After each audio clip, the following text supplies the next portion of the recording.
Silence is one of the greatest arts of conversation. William Hazlitt എന്ന മഹാനായ ആംഗലേയ എഴുത്തുകാരൻ്റെ വരികളാണത്.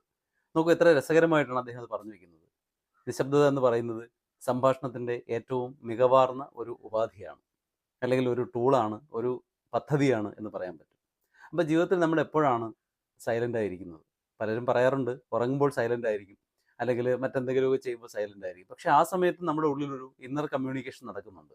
അതായത് നമ്മുടെ മനസ്സ് പ്രവർത്തിച്ചുകൊണ്ടിരിക്കുന്നു, നമ്മുടെ ചിത്തം പ്രവർത്തിച്ചുകൊണ്ടേയിരിക്കുന്നു. അപ്പോൾ ആ ചിത്തത്തിൻ്റെ വൃത്തികളെ നിരോധിക്കുക എന്ന് പറയുന്നതാണ് യോഗയുടെ ആദ്യ പടി എന്ന് പറയുന്നത്. അപ്പോൾ യോഗം സംഭവിക്കണമെങ്കിൽ ഈ പറയുന്ന യഥാർത്ഥ സൈലൻസിനെ നമ്മൾ അറിയണം.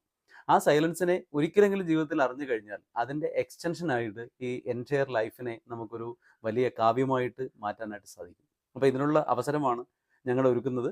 ഹാലോയുടെ 6ാമത്തെ വെർഷൻ തിരുവനന്തപുരം ഹോട്ടൽ ഹൈലാൻഡിൽ വെച്ച് ഈ വരുന്ന ജൂൺ 21 സൺഡേ നടക്കുകയാണ്. ഇൻ്റർനാഷണൽ യോഗ ഡേയുടെ അന്നാണ്. തീർച്ചയായിട്ടും നിങ്ങളുടെ സാന്നിധ്യം ഞങ്ങൾ സാദരം ക്ഷണിക്കുന്നു. Thank you so much.